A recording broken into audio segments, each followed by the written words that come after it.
Hi all, Anu here. എല്ലാവർക്കും എൻ്റെ ഹൃദയം നിറഞ്ഞ പുതുവത്സരാശംസകൾ. അപ്പോൾ നമുക്ക് ഒരു ന്യൂ ഇയറിൻ്റെ എല്ലാ സന്തോഷത്തോടും കൂടെ നമ്മൾ തുടങ്ങുകയാണ്. ഇപ്പോൾ നമ്മൾ 2020 നമ്മൾ ഉദ്ദേശിച്ച പോലെ ഒന്നും പോയില്ല. പക്ഷേ ഒറ്റ കാര്യം നമ്മൾ ഓർത്താൽ മതി, നമുക്ക് ഒരു അഡ്വേഴ്സ് സിറ്റുവേഷൻ ഉണ്ടായാലും നമ്മൾ അത് അഡ്ജസ്റ്റ് ചെയ്യാൻ, ഫൈറ്റ് ചെയ്യാൻ പഠിച്ചു അല്ലേ? ഓക്കെ, അപ്പോൾ നമ്മൾ സമയമൊന്നും കളയുന്നില്ല.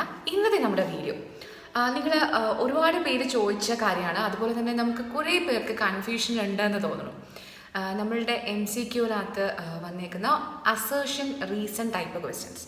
അപ്പോൾ ശരിക്കും അസേർഷൻ റീസൺ ടൈപ്പ് ക്വസ്റ്റ്യൻസ് വരുമ്പോഴത്തേക്ക് അത് ഭയങ്കര കൺഫ്യൂസ്ഡ് ആയിട്ട് ഫീൽ ചെയ്യുന്നു, അത് മൊത്തത്തിൽ തെറ്റിപ്പോകുന്നു, അത് ക്രാക്ക് ചെയ്യാൻ പറ്റുന്നില്ല.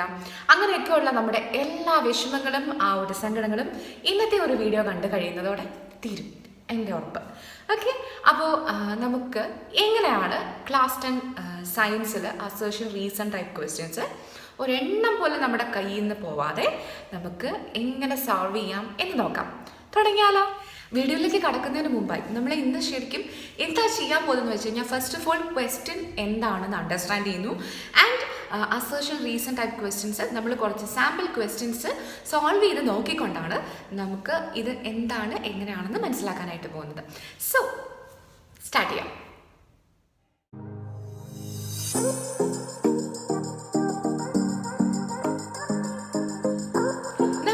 ക്വസ്റ്റ്യൻ ഫേസ് ചെയ്യുമ്പോൾ നമുക്ക് ആദ്യം ചെയ്യേണ്ട കാര്യം, ഫസ്റ്റ് ഓഫ് ഓൾ നമ്മളിത് വൃത്തിയായിട്ട് വായിക്കണം. Read the question thoroughly. അപ്പോൾ മക്കളെ, നമ്മൾ റഷ് ചെയ്യരുത്. ഒന്ന് കാം ആൻഡ് ക്വയറ്റ് ആയിട്ട് ക്വസ്റ്റ്യൻ വായിക്കണം. ഫസ്റ്റ് ഓഫ് ഓൾ നമ്മുടെ അസേർഷൻ റീസൺ ടൈപ്പ് ക്വസ്റ്റ്യൻസ് എന്ന് പറഞ്ഞാൽ എന്താ ശരിക്കും? ഒരു അസേർഷൻ സ്റ്റേറ്റ്മെൻറ്റ് തന്നിട്ടുണ്ട്, ഒരു റീസൺ സ്റ്റേറ്റ്മെൻറ്റ് തന്നിട്ടുണ്ട്. അപ്പോൾ നമുക്ക് പ്രോപ്പറായിട്ട് ഈ അസേർഷൻ സ്റ്റേറ്റ്മെൻറ്റിൽ എന്താണ് ഡിസ്കസ് ചെയ്തിരിക്കുന്നതെന്ന് നമുക്ക് അണ്ടർസ്റ്റാൻഡ് ചെയ്യണം. ദെൻ അതുപോലെ തന്നെ റീസൺ സ്റ്റേറ്റ്മെൻറ്റിലും എന്ത് കൺസെപ്റ്റാണ് പറഞ്ഞിരിക്കുന്നതെന്ന് ആദ്യം നമ്മൾ മനസ്സിലാക്കണം. ദെൻ ഈ രണ്ട് സ്റ്റേറ്റ്മെൻറ്റും നമ്മൾ അനലൈസ് ചെയ്യണം. ശരിക്കും എന്ത് കൺസെപ്റ്റ് ഏത് രീതിയിൽ എന്തിനെക്കുറിച്ചാണ് പറഞ്ഞേക്കുന്നത്. അപ്പോൾ അതിന് ആദ്യം നമുക്ക് ചെയ്യേണ്ട കാര്യം എന്ന് പറയുന്നത് അസേർഷൻ റീസൺ ടൈപ്പ് ക്വസ്റ്റ്യൻസ് എന്താണ്, എങ്ങനെയാണെന്നാണ്. അപ്പോൾ ഇപ്പോൾ നമുക്ക് ഓൾറെഡി മനസ്സിലായിരിക്കുന്ന രണ്ട് കാര്യമാണ്. ഒരു അസേർഷൻ സ്റ്റേറ്റ്മെൻറ്റ് നമുക്ക് തന്നിട്ടുണ്ടാവും, ഒരു റീസൺ സ്റ്റേറ്റ്മെൻറ്റ് തന്നിട്ടുണ്ടാവും. ദെൻ ഈ രണ്ട് സ്റ്റേറ്റ്മെൻറ്റ്സിലെ ഡീറ്റെയിൽസ് അല്ലെങ്കിൽ ഇതിൻ്റെ കൺസെപ്റ്റ് നമ്മളൊന്ന് അനലൈസ് ചെയ്ത് കഴിഞ്ഞാൽ പിന്നെ നമുക്ക് 5 സിനാരിയോസാണ് മാക്സിമം തന്നിട്ടുണ്ടാവുക. അപ്പോൾ യൂഷ്വലി നമുക്ക് ഈ തന്നേക്കുന്ന സിനാരിയോസ് എന്താണെന്ന് നമുക്ക് വെൽ ഫെമിലിയർ ആയിരിക്കണം. അപ്പോൾ ഒന്നാമത്തെ സിനാരിയോ എങ്ങനെയായിരിക്കും? The assertion statement is true and the reason statement is true. And the reason statement is the correct explanation of assertion statement. മക്കളെ, ഇത്രയേ ഉള്ളൂ. ആദ്യം ഒരു കാര്യം പറഞ്ഞിട്ടുണ്ടാവും, ഒരു സെൻറ്റൻസ്. ദെൻ രണ്ടാമത്തെ റീസൺ ആയിട്ടും ഒരു സെൻറ്റൻസ് പറഞ്ഞിട്ടുണ്ടാവും. അപ്പോൾ ആദ്യം പറഞ്ഞ ആ ഒരു ഫാക്റ്റിൻ്റെ അത് എന്തുകൊണ്ടാണ് അല്ലെങ്കിൽ അത് എങ്ങനെയാണ് എന്നുള്ളതിൻ്റെ ഒരു പ്രോപ്പർ എക്സ്പ്ലനേഷനാണ് നമുക്ക് രണ്ടാമത് റീസൺ സ്റ്റേറ്റ്മെൻറ്റ് തന്നിരിക്കുന്നതെങ്കിൽ നമ്മളുടെ A ഓപ്ഷൻ വരും. ദെൻ അടുത്ത B ഓപ്ഷൻ എങ്ങനെയായിരിക്കും വരിക? Assertion is true and the reason is also true. പക്ഷേ ഈ റീസൺ സ്റ്റേറ്റ്മെൻറ്റ് എന്ന് പറയുന്നത് അസേർഷൻ സ്റ്റേറ്റ്മെൻറ്റിൻ്റെ പ്രോപ്പർ എക്സ്പ്ലനേഷൻ ആണോ? അല്ല. ദെൻ അങ്ങനെ ആകുമ്പോൾ ഈ ഒരു കണ്ടീഷനിലാണ് നമ്മുടെ സ്റ്റേറ്റ്മെൻറ്റ്സിൻ്റെ നേച്ചർ എങ്കിലാണ് നമുക്ക് B ഓപ്ഷൻ വരിക. ദെൻ നമ്മുടെ C ഓപ്ഷൻ എന്തായിരിക്കും? അസേർഷൻ ട്രൂ ആണ്, റീസൺ ഇൻകറക്റ്റ് ആണ്, ഫോൾസ് ആണ്. ദെൻ നമ്മുടെ ഫോർത്ത് ചോയ്സ് എന്തായിരിക്കും? അസേർഷൻ ഇൻകറക്റ്റ് ആണ്, but reason is A correct statement. And again final scenario എന്ന് പറയുന്നത് രണ്ട് സ്റ്റേറ്റ്മെൻറ്റും റോങ് ആണ്. അപ്പോൾ ഇങ്ങനെ 5 ചോയ്സാണ് മാക്സിമം നമുക്ക് അസേർഷൻ റീസൺ ടൈപ്പ് ക്വസ്റ്റ്യൻസിൽ വരാനുള്ളത്. അപ്പോൾ ഇനി നമുക്ക് ചെയ്യാനുള്ളത്, നമുക്ക് ഈ സിനാരിയോസ് മനസ്സിലായി. ദെൻ ഇനി നമുക്ക് അസേർഷൻ സ്റ്റേറ്റ്മെൻറ്റും റീസൺ സ്റ്റേറ്റ്മെൻറ്റും വായിച്ച്, അതായത് റീഡ് ചെയ്ത് അണ്ടർസ്റ്റാൻഡ് ചെയ്ത് അനലൈസ് ചെയ്ത് ഒരു പ്രോപ്പർ ആയിട്ടുള്ള ചോയ്സിൽ എത്തുക എന്നുള്ളതാണ് ദെൻ നമ്മളുടെ ടാസ്ക് എന്ന് പറയുന്നത്. അപ്പോൾ നമുക്ക് 2-3 എക്സാമ്പിൾസ് കണ്ട് അത് എങ്ങനെ നമുക്ക് അനലൈസ് ചെയ്ത് നമുക്ക് അസേർഷൻ റീസൺ ടൈപ്പ് ക്വസ്റ്റ്യൻസിൻ്റെ ആൻസറിലെത്താമെന്ന് നമുക്ക് നോക്കാം. നമ്മൾ ഫസ്റ്റ് ഡിസ്കസ് ചെയ്യുന്ന എക്സാമ്പിൾ ക്വസ്റ്റ്യൻ നമുക്ക് നോക്കാം. മക്കളെ കണ്ടോണം കേട്ടോ. അസേർഷൻ എന്താണ്? നമുക്ക് ഒരു അസേർഷൻ സ്റ്റേറ്റ്മെൻറ്റും ഒരു റീസൺ സ്റ്റേറ്റ്മെൻറ്റും തന്നിട്ടുണ്ട്. So the assertion statement: arteries are thick-walled and elastic in nature. Arteries thick walled ആണ്, അതായത് നല്ല കട്ടിയുള്ള വാൾസ് ആണ് അതിനുള്ളത്. അതുപോലെ തന്നെ അവർ ഇലാസ്റ്റിസിറ്റി ഉള്ള ബ്ലഡ് വെസൽസ് ആണ്. ആൻഡ് നമുക്ക് റീസൺ സ്റ്റേറ്റ്മെൻറ്റ് നോക്കാം. റീസൺ എന്താണ്? arteries have to transport blood away from the heart. ആർട്ടറീസിൻ്റെ ഫങ്ഷൻ എന്താണ്? മെയിൻലി ഹാർട്ടിൽ നിന്നും ബ്ലഡിനെ മറ്റ് ഓർഗൻസിലേക്ക് കൊണ്ടുപോകുന്ന ബ്ലഡ് വെസൽസ് ആണ് ആർട്ടറീസ്. നമ്മൾ പഠിച്ചിട്ടുണ്ടല്ലേ, ട്രാൻസ്പോർട്ടേഷൻ, ലൈഫ് പ്രോസസ്സ്, മറന്നു പോകരുത് കേട്ടോ. Okay, fine. അപ്പോൾ ഈ അസേർഷൻ സ്റ്റേറ്റ്മെൻറ്റ് നമ്മൾ നോക്കുമ്പോൾ ആർട്ടറീസിനെ കുറിച്ചിട്ടുള്ള ഒരു എക്സ്പ്ലനേഷനാണ്. സത്യമാണ് അല്ലേ? അത് ട്രൂ ആണ്. ആൻഡ് അഗെയിൻ നമ്മളുടെ റീസൺ സ്റ്റേറ്റ്മെൻറ്റ് നോക്കുമ്പോഴോ ആർട്ടറീസ് എവിടെ നിന്ന് എങ്ങോട്ടേക്കാണ് ബ്ലഡ് കൊണ്ടുപോവുക, അത് ട്രൂ ആണ്. അപ്പോൾ നമുക്ക് രണ്ട് കാര്യങ്ങൾ നമുക്ക് മനസ്സിലാകുന്നുണ്ട്. Assertion is true and reason is true. പക്ഷേ ഈ റീസൺ സ്റ്റേറ്റ്മെൻറ്റ് എന്ന് പറയുന്നത് അസേർഷൻ സ്റ്റേറ്റ്മെൻറ്റിൻ്റെ കറക്റ്റ് എക്സ്പ്ലനേഷൻ ആണോ?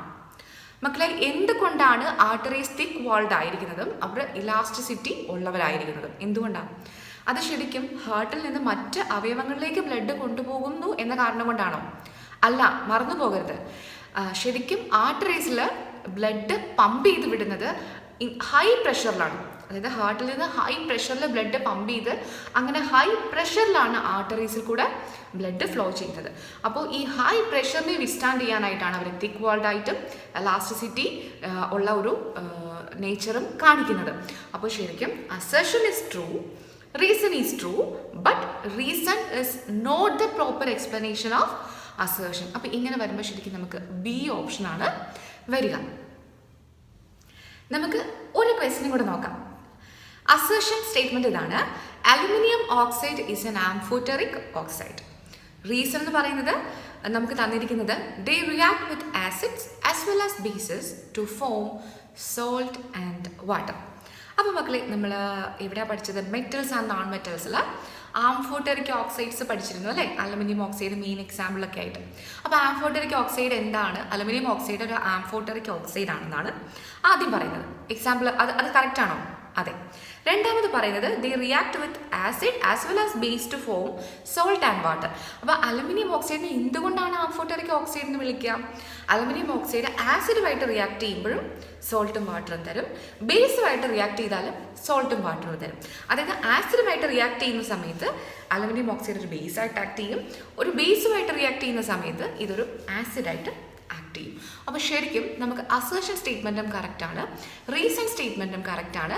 ശരിക്കും അസേർഷൻ സ്റ്റേറ്റ്മെൻറ്റിൻ്റെ ഒരു പ്രോപ്പർ എക്സ്പ്ലനേഷനാണ് റീസൺ സ്റ്റേറ്റ്മെൻറ്റിൽ തന്നിരിക്കുന്നത്. Assertion is true, reason is true and the reason is the proper explanation of assertion. മനസ്സിലാവുന്നുണ്ടോ നിങ്ങൾക്ക്? So we are moving on to the next question. Assertion. When connected in series, the current flowing through each resistor is same. Series ആയിട്ട് resistors connect ചെയ്യുമ്പോൾ എല്ലാ റെസിസ്റ്റേഴ്സിലും കൂടെ ഒഴുകുന്ന current same ആണെന്നാണ് assertion statement തന്നിരിക്കുക. And reason, voltage drop across each resistor remains the same when connected in parallel. ഇവിടെ പറഞ്ഞിരിക്കുന്ന കാര്യം എന്താ? പാരലൽ കണക്ഷൻ ആണെങ്കിലോ ഈച്ച് റെസിസ്റ്റേഴ്സിന് അക്രോസ് ഉള്ള വോൾട്ടേജ് എന്ന് പറയുന്നത് സെയിം ആയിരിക്കുമെന്ന്. മക്കളെ, ഈ രണ്ട് കാര്യങ്ങളും സത്യമാണ് അല്ലേ? നമ്മൾ ഒരു combination of system of resistors പഠിച്ചപ്പോൾ സീരീസ് കണക്ഷൻ ആണെങ്കിൽ നമ്മൾ എന്താ പറഞ്ഞിരുന്നത്? കറണ്ട് സെയിം ആയിരിക്കും, പക്ഷേ ഈച്ച് റെസിസ്റ്ററിന് അക്രോസ് ഉള്ള വോൾട്ടേജ് ഡിഫറെൻ്റ് ആയിരിക്കുമെന്ന്. അതേസമയം നമ്മൾ പാരലൽ കണക്ഷനിൽ എന്താണ് പറഞ്ഞത്? Voltage drop across each resistor remains the same, അതേസമയം current I1, I2, I3 different current ആയിരിക്കുമെന്ന്. ഇത് രണ്ടും സത്യമാണ്, പക്ഷേ ആദ്യം പറഞ്ഞതിൻ്റെ പ്രോപ്പർ എക്സ്പ്ലനേഷൻ ആണോ രണ്ടാമത് പറഞ്ഞിരിക്കുന്നത്? അല്ല, രണ്ട് ഡിഫറെൻ്റ് ആയിട്ടുള്ള എൻറ്റിറ്റീസ് അല്ലെങ്കിൽ ഡിഫറെൻറ്റ് കൺസെപ്റ്റാണ് പറയുന്നത്. അപ്പോൾ ശരിക്കും അസേർഷൻ കറക്റ്റാണ്, റീസൺ കറക്റ്റാണ്, but reason is not a proper explanation of assertion. അപ്പോൾ എഗെയിൻ ഇതും ബി ഓപ്ഷനായിട്ടാണ് ആൻസർ വരിക. ഓക്കെ, ലാസ്റ്റായിട്ട് എൻ്റെ ഒരു സമാധാനത്തിന് വേണ്ടിയിട്ട് ഒരു ക്വസ്റ്റ്യനും കൂടെ നമുക്ക് ഒരു ബെറ്റർ അണ്ടർസ്റ്റാൻഡിങ്ങിന് വേണ്ടിയിട്ട് നമ്മൾ ഡിസ്കസ് ചെയ്യണം കേട്ടോ. Assertion, metallic character decreases along the period. അപ്പോൾ നമ്മളുടെ പീരിയോഡിക് ടേബിൾ, അപ്പോൾ നമ്മളുടെ chemistry chapter periodic classification of elements, അതിൽ നമ്മൾ different trends in periodic table പഠിച്ചിരുന്നു. ഇതൊക്കെ ഓർത്തോർത്ത് എടുക്കണം കേട്ടോ. അപ്പോൾ അതിൽ നമ്മൾ മെറ്റാലിക് ക്യാരക്ടർ അതൊരു ട്രെൻഡായിട്ട് പറഞ്ഞിരുന്നു. അപ്പോൾ നമ്മൾ along the period metallic character decrease ചെയ്യുന്നു പഠിച്ചിട്ടുണ്ട്. അപ്പോൾ ഈ പറയുന്ന അസേർഷൻ സ്റ്റേറ്റ്മെൻറ്റ് കറക്റ്റാണ്. ദെൻ റീസൺ സ്റ്റേറ്റ്മെൻറ്റ് എന്താണ് പറഞ്ഞേക്കുന്നത്? Metals are electro negative. മക്കളെ, നമ്മൾ ആ ചാപ്റ്റർ പഠിച്ചപ്പോൾ ടീച്ചർ പഠിപ്പിച്ചിട്ടുണ്ട്, നിങ്ങൾ ഓർക്കുന്നുണ്ടോ? മെറ്റൽസ് ഈ ഇലക്ട്രോ നെഗറ്റിവിറ്റിയും ഇലക്ട്രോ പോസിറ്റിവിറ്റിയും അതിൻ്റെ ട്രെൻഡ് എങ്ങനെയാണെന്ന് നമ്മൾ പഠിച്ചിട്ടുണ്ട്. അപ്പോൾ ശരിക്കും മെറ്റൽസ് ഇലക്ട്രോ നെഗറ്റീവ് ആണെന്നാണ് പറഞ്ഞേക്കുന്നത്. നമ്മൾ എന്താ പഠിച്ചിരിക്കുന്നത്? ഒരു കെമിക്കൽ റിയാക്ഷനിൽ ഏർപ്പെടുമ്പോൾ അല്ലെങ്കിൽ യൂഷ്വലി മെറ്റൽസിൻ്റെ ടെൻഡൻസി എങ്ങനെയാണ്, സ്റ്റെബിലിറ്റി അറ്റൈൻ ചെയ്യാനായിട്ട് അവർ എപ്പോഴും ഇലക്ട്രോൺസിനെ ലൂസ് ചെയ്യാനായിട്ടാണ് ശ്രമിക്കുക. അതായത് ഇലക്ട്രോൺസിനെ വിട്ട് കൊടുത്തിട്ടാണ് അവർ കെമിക്കൽ റിയാക്ഷൻസിൽ ഏർപ്പെടുക. That means they are electropositive in nature. Okay, അപ്പോൾ ശരിക്കും നമ്മുടെ റീസൺ സ്റ്റേറ്റ്മെൻറ്റ് എന്ന് പറയുന്നത് ഇൻകറക്റ്റ് അല്ലെങ്കിൽ ഫോൾസ് ആണ്. ഓക്കെ, അപ്പോൾ ഇവിടെ എങ്ങനെയാണ് വരിക? Assertion is correct, reason is incorrect. അതായത് ആദ്യത്തേത് ട്രൂ ആണ്, രണ്ടാമത്തേത് ഫോൾസ് ആണ്. അപ്പോൾ ശരിക്കും നമ്മുടെ സി ഓപ്ഷനല്ലേ വരിക നമുക്ക് തന്നിരിക്കുന്ന ഡിഫറെൻറ്റ് സിനാരിയോസിൽ. അപ്പോൾ ഈ രീതിയിലാണ് നമ്മൾ അസേർഷൻ റീസൺ ടൈപ്പ് ക്വസ്റ്റ്യൻസ് എപ്പോഴും അറ്റൻഡ് ചെയ്യേണ്ടത്. അപ്പോൾ നമുക്ക് അസേർഷൻ റീസൺ ടൈപ്പ് ക്വസ്റ്റ്യൻസ് എന്താണെന്ന് നമുക്ക് മനസ്സിലായല്ലോ അല്ലേ? നമ്മളെപ്പോഴും എങ്ങനെയാണ് ശരിക്കും ഒരു യുദ്ധത്തിന് പോയാൽ പോലും ശത്രു ആരെന്ന് തിരിച്ചറിഞ്ഞിട്ട് നമ്മൾ എങ്ങനെ ആക്രമിക്കണം എന്ന് തീരുമാനിക്കണം എന്നാണ് പറയുക അല്ലേ? അപ്പോൾ അതുപോലെ ക്വസ്റ്റ്യൻസ് എന്താണ്, ക്വസ്റ്റ്യൻ പാറ്റേൺസ് എന്താണെന്ന് നല്ല കൃത്യമായിട്ട് മനസ്സിലാക്കിയിട്ടായിരിക്കണം നമ്മൾ എക്സാം ഹോളിലേക്ക് കയറുക. അവിടെ എന്തൊക്കെ തരം ക്വസ്റ്റ്യൻസ് അവിടെ ഉണ്ടാവും, നമ്മളെ അവിടെ കാത്തിരിക്കുന്നത് ആരൊക്കെ എന്തൊക്കെ തരത്തിലായിരിക്കുമെന്ന് നമ്മൾ വെൽ പ്രിപ്പയർഡ് ആയിരിക്കണം. അപ്പോൾ നമുക്ക് ബുദ്ധിമുട്ടുണ്ടാവുമോ? ഇല്ല. അപ്പോൾ ശരിക്കും അസേർഷൻ റീസൺ ടൈപ്പ് ക്വസ്റ്റ്യൻസും അതെ, ഏതൊരു ക്വസ്റ്റ്യൻ ആയാലും മക്കളെ നമുക്കത് സോൾവ് ചെയ്യാൻ ക്രാക്ക് ചെയ്യാനായിട്ടുള്ള ഈസി മെത്തേഡ് എന്ന് പറയുന്നത് രണ്ട് വഴികളേ ഉള്ളൂ. പ്ലൻറ്റി ഓഫ് ക്വസ്റ്റ്യൻസ്, എത്രത്തോളം ക്വസ്റ്റ്യൻസ് നമുക്ക് ക്രാക്ക് ചെയ്ത് നോക്കാവോ, സോൾവ് ചെയ്ത് നോക്കാവോ, അത്രയും ക്വസ്റ്റ്യൻസ് പ്രാക്ടീസ് ചെയ്ത് നോക്കുക. എവിടെയൊക്കെ ഏതൊക്കെ തരം ക്വസ്റ്റ്യൻസ് കണ്ടാലും ചവറ് പോലെ ക്വസ്റ്റ്യൻസ് നോക്കണം കേട്ടോ. അതൊക്കെ എങ്ങനെ ആൻസർ ചെയ്യണം എന്ന് ഇങ്ങനെ പ്രാക്ടീസ് ചെയ്ത് നോക്കുക എന്നുള്ളതാണ്. ദെൻ രണ്ടാമത്തെ മെയിൻ പോയിൻ്റാണ്, നമുക്ക് കൺഫ്യൂസ്ഡ് ആവാനായിട്ട് ഭയങ്കര ഈസി ആയിട്ടുള്ള ക്വസ്റ്റ്യൻസ് ഒക്കെയാണിത് അല്ലേ? അതായത് ചിലപ്പോൾ നമുക്ക് രണ്ടും കറക്റ്റ് ആയിരിക്കും, പക്ഷേ ഇതിൻ്റെ പ്രോപ്പർ എക്സ്പ്ലനേഷൻ ആണോ അല്ലയോ, ചിലപ്പോൾ നമ്മൾ വിട്ടുപോയ ഏതെങ്കിലും ഒരു പോയിന്റിൽ നിന്നായിരിക്കും നമുക്ക് ആ ഒരു കറക്റ്റ് ലിങ്ക് പോവുക. അപ്പോൾ മക്കളെ നല്ലോണം റിവൈസ് ചെയ്യണം ഈച്ച് ആൻഡ് എവറി കൺസെപ്റ്റ്സ്. മക്കളെ സയൻസിൻ്റെ കാര്യത്തിൽ ഏറ്റവും വലിയ ഓർമ്മയാണ് നമ്മൾ NCERT ടെക്സ്റ്റ് ബേസ് ചെയ്തിട്ട് നമ്മൾ നല്ലോണം റിവൈസ് ചെയ്തിരിക്കണം. അപ്പോൾ നന്നായിട്ട് റിവൈസ് ചെയ്ത് നന്നായിട്ട് പ്രാക്ടീസ് ചെയ്തിട്ടാണ് നമ്മൾ എക്സാം ഹോളിലേക്ക് പോകുന്നതെങ്കിൽ നമുക്ക് ഒരു ക്വസ്റ്റ്യൻസും ടഫായിരിക്കത്തില്ല, ഒരു പാറ്റേൺസും നമുക്ക് ക്രാക്ക് ചെയ്യാൻ പറ്റാതെ വരത്തില്ല. സോ ഈ വീഡിയോ നിങ്ങൾക്ക് ഇഷ്ടമായെന്ന് ഞാൻ വിശ്വസിക്കുകയാണ്. നിങ്ങൾക്ക് ഇത് ഉപകാരപ്രദമായെന്ന് തോന്നുകയാണെങ്കിൽ നിങ്ങളിത് ലൈക്ക് ചെയ്യണം, നിങ്ങളുടെ ഫ്രണ്ട്സും ഒക്കെ ആയിട്ട് ഷെയർ ചെയ്യണം. അതുപോലെ തന്നെ ഇതുവരെ സബ്സ്ക്രൈബ് ചെയ്തിട്ടില്ലെങ്കിൽ സബ്സ്ക്രൈബ് ചെയ്യാനായിട്ട് മറക്കരുത്. ആൻഡ് അഗെയിൻ ഒരിക്കൽ കൂടെ പുതിയ ഒരു വർഷത്തിൻ്റെ ന്യൂ ഇയറിൻ്റെ എല്ലാ വിഷസും എല്ലാ മംഗളങ്ങളും ഞാൻ നിങ്ങൾക്ക് നേരുകയാണ്. നമുക്ക് ഈ വർഷം നമ്മളുടെ വർഷമായിട്ട് മാറട്ടെ എന്ന് ഞാൻ ആശംസിക്കുന്നു.